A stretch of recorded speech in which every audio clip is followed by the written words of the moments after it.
The lever-action rifle is most commonly associated with the latter days of the Wild West, but you may be surprised to find out where it would turn up during the war.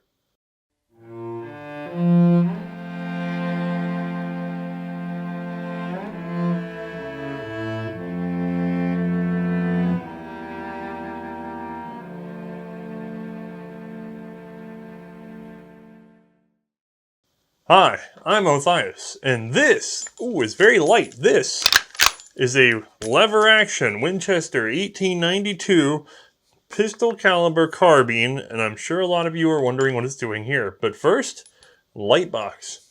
With an overall length of 36.7 inches and weighing in at 6.8 pounds, this is one of the handiest long arms we have seen so far in this series.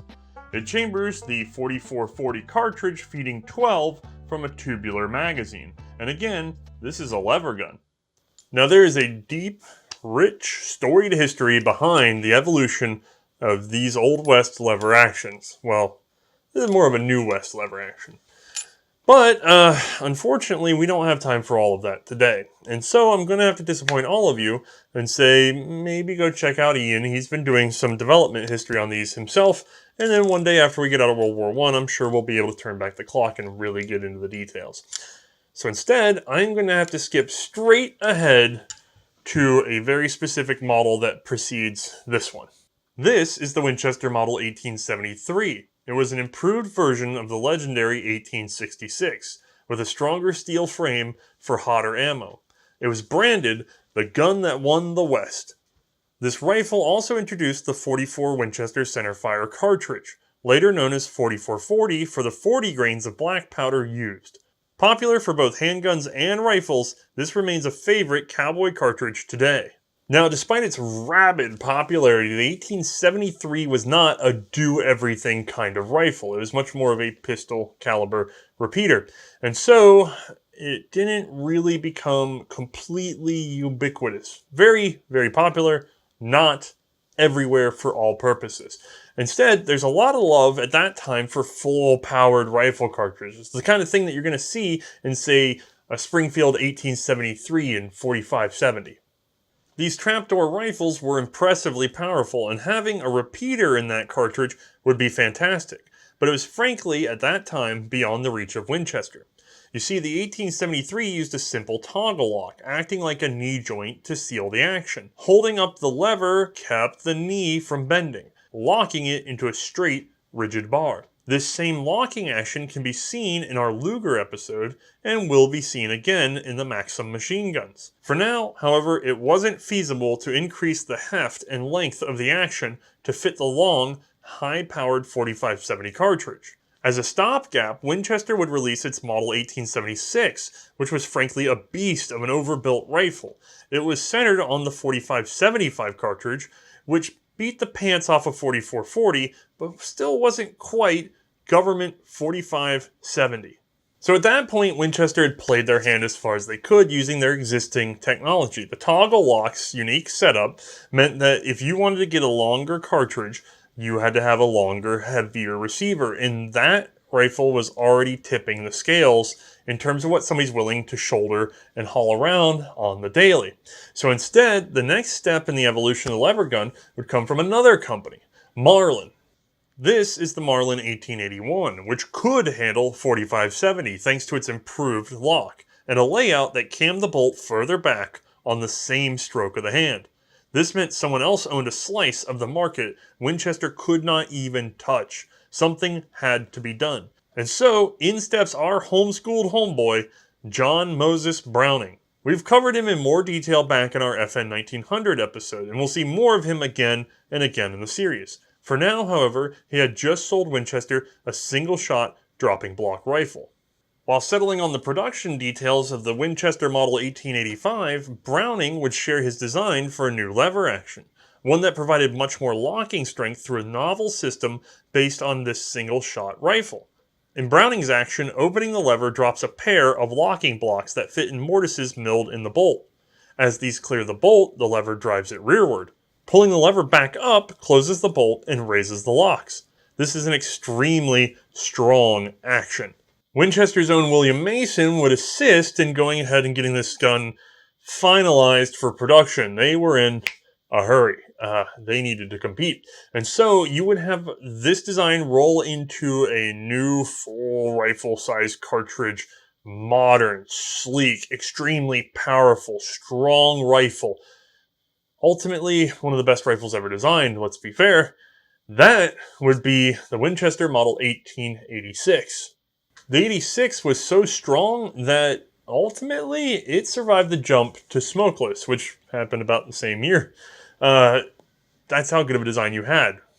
Beautiful. So that meant that it had a very long lifespan. And as a matter of fact, sort of a side note and not really worth an entire episode, but a couple dozen made their way to Britain during World War I, where they were used in experiments on incendiary cartridges fired from airplanes. Now, they would be taken in 4590, and at that time, incendiary cartridges were basically little artillery shells with holes in the side, and they spun down the barrel, igniting them. And we're going to talk more about this sort of concept in a different episode. It's just that the Winchesters represent such a small number, it's not really worth considering. But the British government cared about them because in 4590, they had a nice big bore to work with, unlike trying to compress incendiary cartridges down to 303, which would come later on.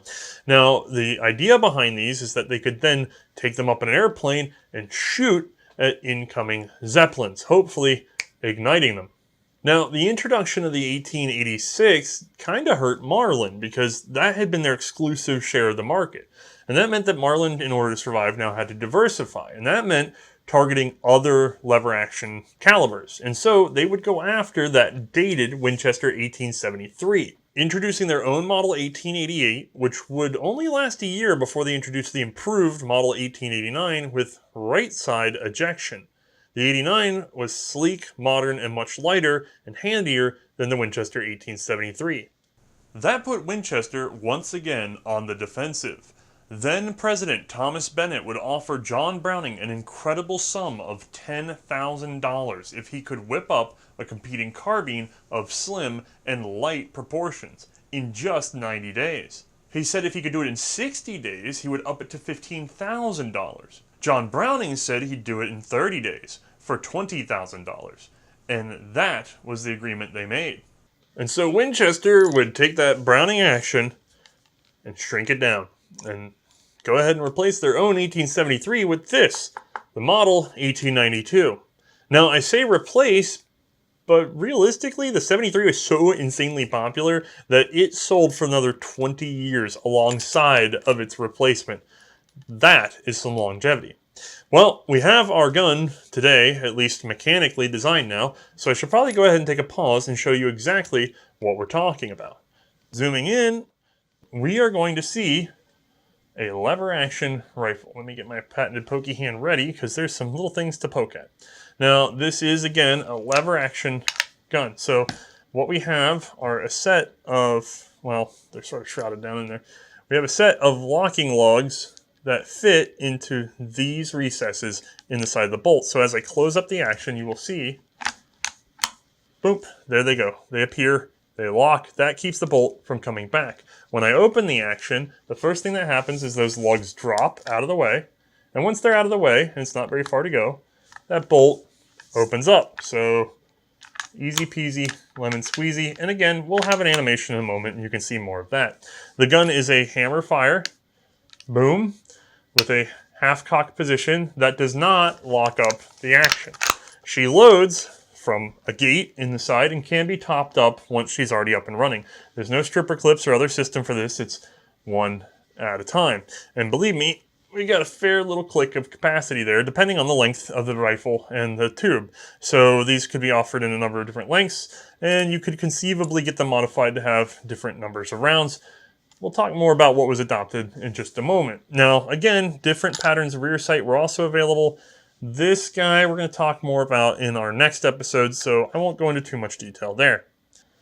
Now, I know I'm being a little bit vague so far because at the moment, this is still what we would consider a commercial rifle or carbine. And it's in a very, very mild cartridge. 4440 is essentially a pistol cartridge.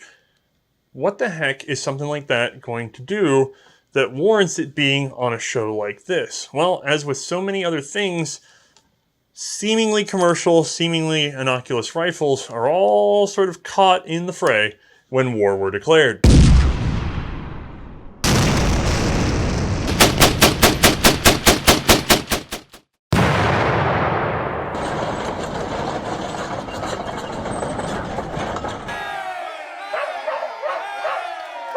Well, I'll cut to the chase and say that when you need just about anything for a war of attrition, you'll take just about anything to fight in your war of attrition. And that would apply especially to the British in this case, who would seek out and buy these little guys, although at first in an unusual way. It would track back to the ill-fated PALS Battalion. This was a scheme to recruit as many men as quickly as possible, by promising them they could serve together instead of random allocation. There were recruiting committees generally headed by a local politician or businessman, who were responsible for feeding, housing, and equipping the men until the War Office took over. One of these organizers was Charles Wilson Jr., 2nd Baron Nunbernholm, who assisted in raising 4 battalions in Hull. He would also do one better than many of the others and buy 1,000 commercial rifles, 1892s, for his own men. They would use them for drill and target practice, and then, well, they got absorbed into the War Office. You see, the PALS battalions, believe it or not, they were not a very good idea. I recommend going over to the Great War if you want to know more about that debacle. But the government took over the handling of the recruiting and then draft, really. And they also took care of all the equipment right from the get-go. Yeah, I'm snapping a lot these episodes.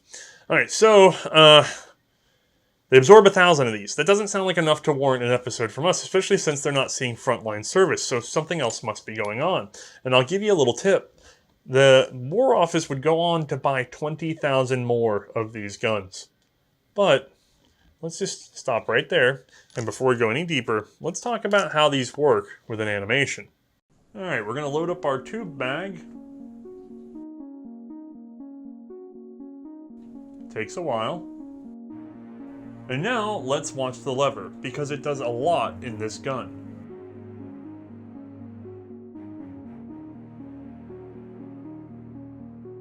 Most notably, it controls the bolt, moving it forward and back directly.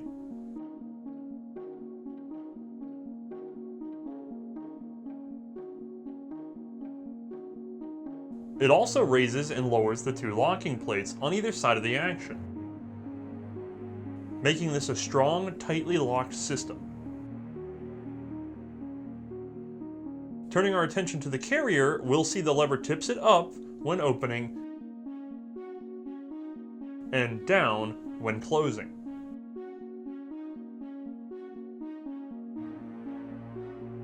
If you watch the cartridge stop now, you will see that as the bolt closes, it depresses it, freeing the next round.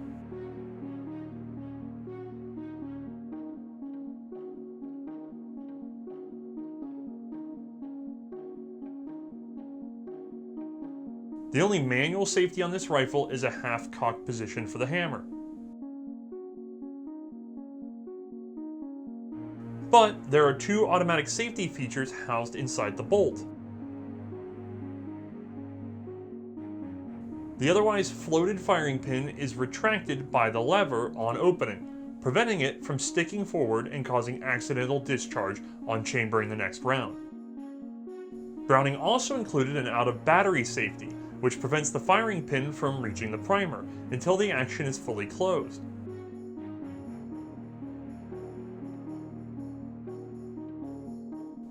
I think you guys can work out the rest of the details on your own, so we'll just let this thing wind down on its own.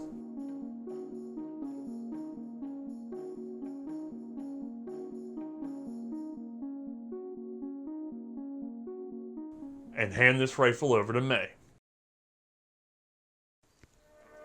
When Tromp was an admiral brave and bold, the Dutchman's pride was he, and he cried, "I'll reign on the rolling main as I do on the Zuider Zee, as I do on the Zuider Zee." And as he paced his quarterdeck and looked o'er the misty tide, he saw old England like a speck, and he shook his fist and cried. He shook his fist and cried, "I've a is a sign for me, that the world may know wherever I go, I sweep the mighty sea. I've a broom at the mast, said he, for a broom is a sign for me, that wherever I go, the world may know. I sweep the mighty sea.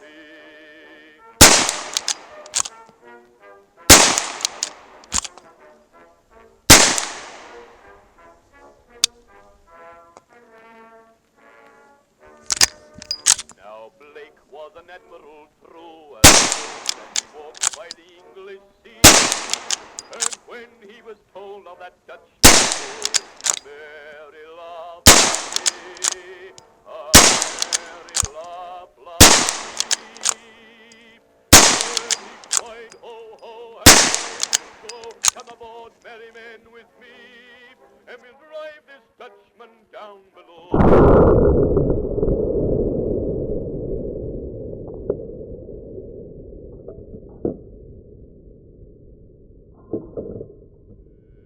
The broom may be trim and gay, but we'll haul it down today. When he says he'll sweep the mighty deep, 'tis a game that two can play. His broom may be trim and gay, but we'll haul it down today. It's so cute. All right. The British had taken in 1,000 of these through Lord Numbernholm. Where do you guys get your names from? I'm supposed to speak the same language as you.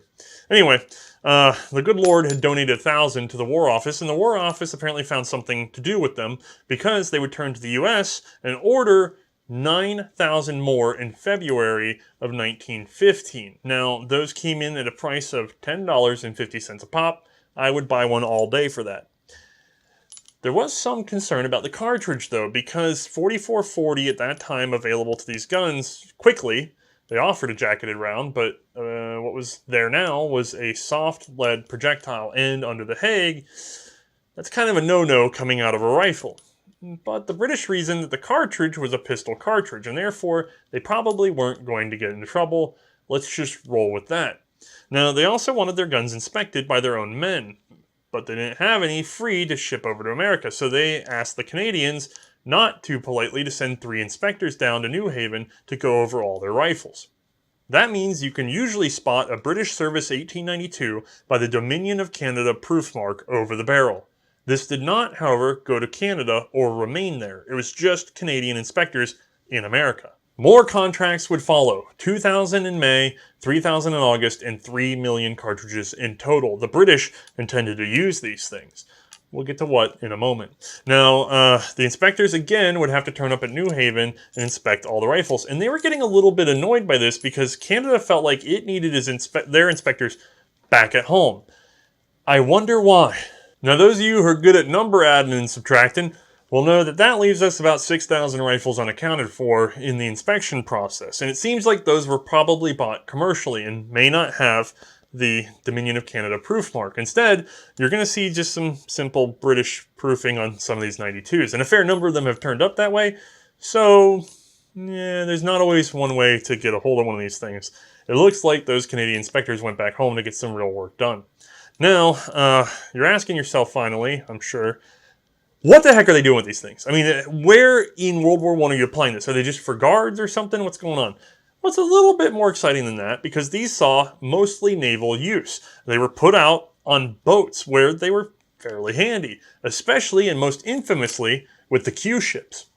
Codenamed for their home port in Queenstown, Ireland, these were seemingly harmless merchant ships equipped with naval guns and small arms. Their job was to lure German submarines into surfacing, using their more abundant deck gun ammo rather than their precious torpedoes. They would then suddenly reveal their camouflage guns, firing on them. The Inverleon was just such a vessel, a tempting target seeing as it was an unpowered sailing smack.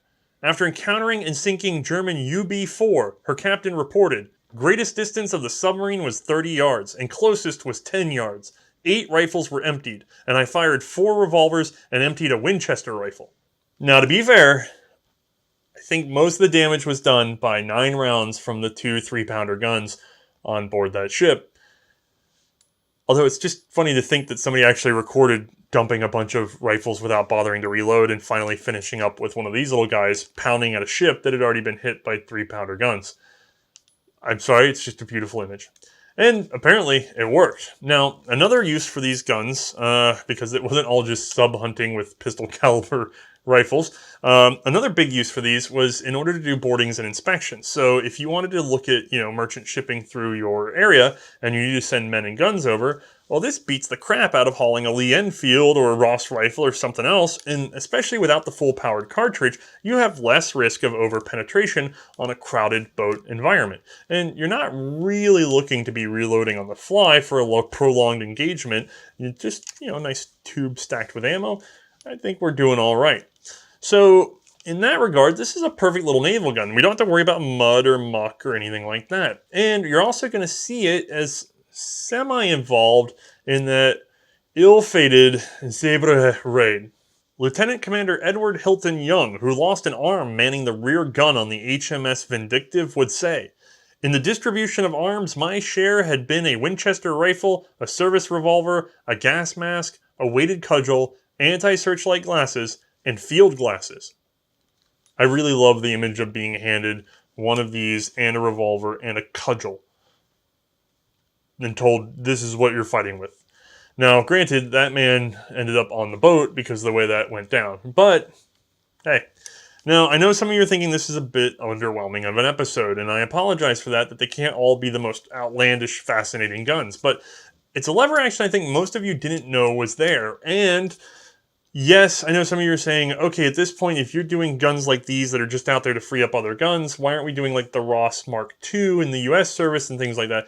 Well, look at what I just covered. We actually have accounts of people firing these guns, actually using them in combat environments. Whether or not they were super effective at sinking a submarine or not, but at least this was considered a weapon of war, and it was used as a weapon of war, albeit one of the probably most minor ones we're going to cover in the series. And it also sets us up evolutionarily for our next episode, so don't count me out just yet. Now, the British would keep these around until they were declared obsolete in February of 1921, several years after the war. So apparently they had a handy little use, shipboard.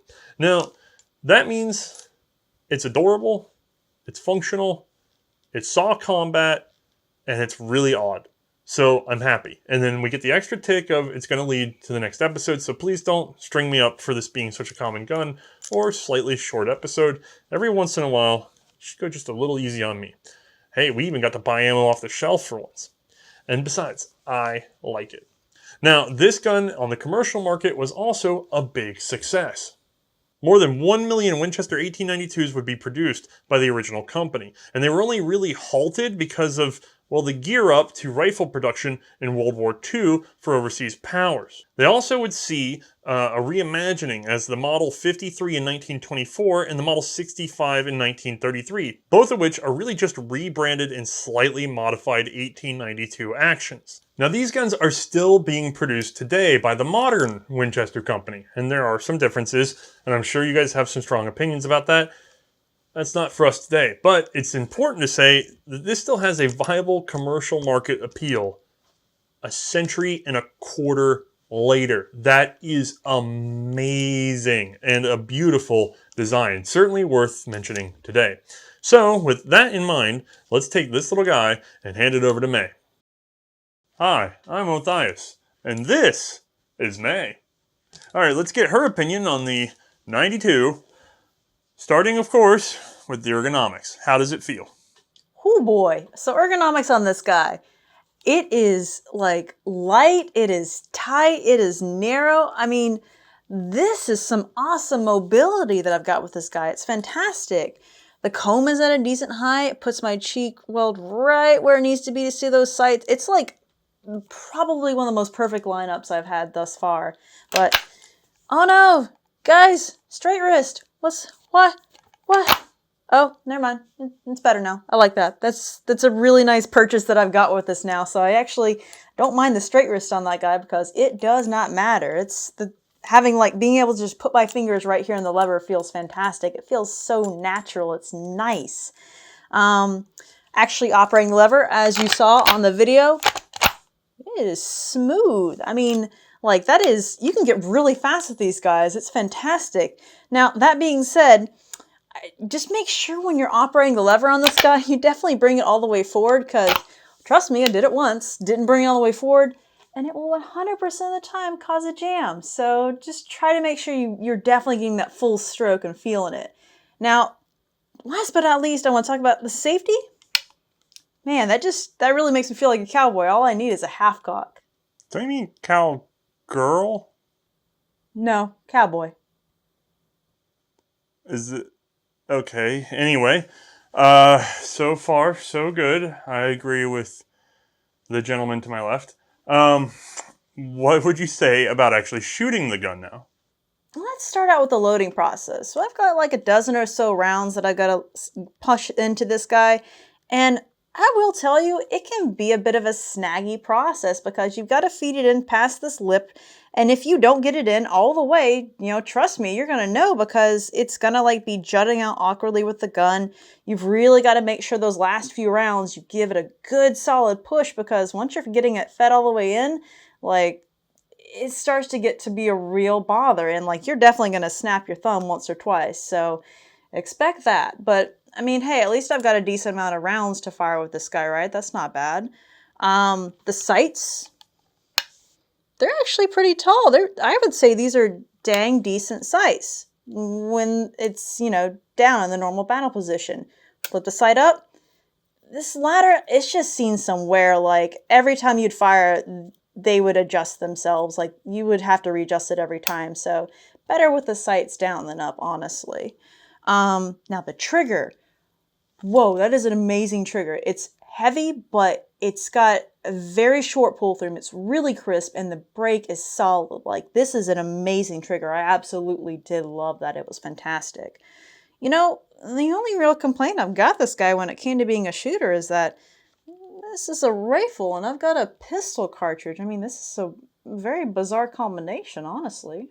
Yeah, let's talk about that, because ballistically, pistol cartridge coming out of rifle, we get obviously much better performance than out of a pistol within limits. I mean, if we had a 16-foot barrel, there'd be problems. But yeah. Overall, that's doing better than a pistol in the same cartridge. However, not something that we really want to waste all this length on when that thing's probably as long or longer than the Berthier carbines that we've shot with a much less powerful cartridge. Now, again, 8mm, Lebel is a cartridge that was probably too powerful for a carbine, and we know nowadays that we've gone on to intermediate cartridges and other issues, but we still have it in the modern military. We haven't started putting 4440 back into carbines and going out with that necessarily. I mean, we have submachine guns and things like that, but that's no submachine gun. Mm-hmm. So what the offset, I guess, to all that, though, and I've heard this time and time again, you'll have to back me up, is that it's just a fantastic feeling, though, to shoot your pistol cartridge out of your short rifle or carbine. So was at least the recoil enjoyable? Was the accuracy higher because of it? So yeah, recoil on this guy was awesome, obviously. I mean, I'm shooting a pistol cartridge out of the rifle. It was like barely there. It was fantastic. I loved it. When it came to accuracy on the range, though, I mean, I can make all the excuses here, guys. It's a 100-year-old gun. I mean, maybe there was something to do there. Honestly, I think it was just with me. I think it was more me than the gun that I actually ended up walking out my shots just a little bit. Like, it was hot. I'd shot multiple guns that day, and there was a really difficult Russian that shake my fist at him. And my hand was getting beaten up. Like, I'll give myself all the excuses, but I definitely think it was more me than the gun. I think that my fatigue caused my to walk it out. And also, I was just having fun. I was just more enjoying this guy, and I was less focused as a result. Thus, it wasn't as tight a grouping as I would have liked. Granted, all of them on target, so it was still dang accurate, but just accuracy I wasn't spot on that day. But honestly, this was still a fun shooter. Like, I thoroughly enjoyed it, and personally, I'd love one for my own collection. You think if ever one day we ever get enough of Patreon, I might be able to get one for myself? I love that you think that we run in the black yet in Patreon. I've announced we've been in the black before, and then we find more and more exotic things to get into and ammo to make. And honestly, we're actually just caching things as far ahead as we can to make sure that we do finish the series. So, one day one day when we're out of World War I, we'll actually get to pocket something. So I'll hang my head up for now then. that's just okay. That's emotional hostage taking. But anyway, good lord, would you take this particular carbine into battle? Oh, hell yes. Are you kidding me? This is my #1 gun of the war, guys. I've done it. I've decided it. It wins. You're picking a pistol caliber carbine, lever action, no stripper clip having, manually operated, can't go prone, yada, yada, yada. That is your #1 gun to take into a trench. Oh, hell no. What are you talking? I didn't say anything about the trench. You silly goose. No, in a boat. If I'm, storming a boat with my other buddies, this is what I'm taking. Because, I mean, I've got that pistol cartridge. That's not going to have much penetration power. So, yeah, this is going to be awesome in a boat. And I've got, dozen so rounds. Fantastic. This is my buddy I'm taking with me. In the trenches, are you kidding me? No. I mean, look how much mud can get in. Mud test. Mud test. Seriously, mud test. There'd be so much mud in this guy. It would be ridiculous. And I mean, I can't go prone with it, like you said. I've got a pistol cartridge, so what kind of, I'm not going to be able to do long distance. And trench storming with this guy sounds terrifying. So, no, this gets the bottom of the list in the trenches, but this gets #1 on a boat.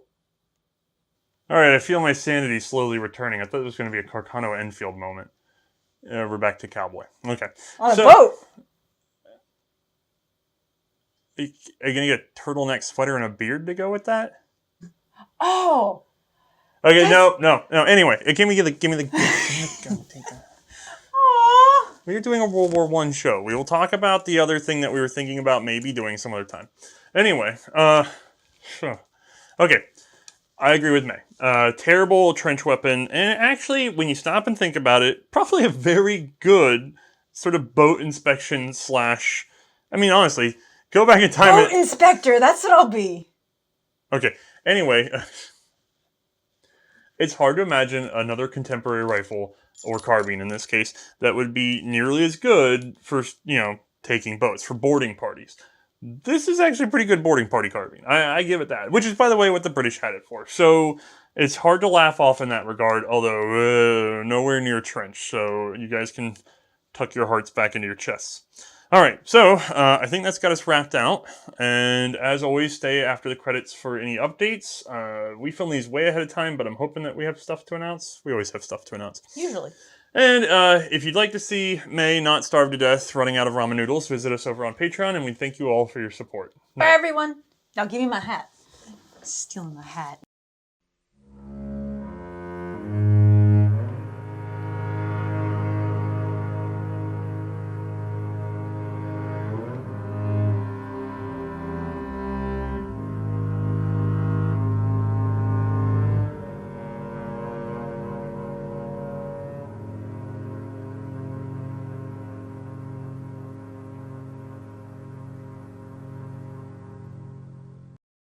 Jack. Get out of here. Give me my hat.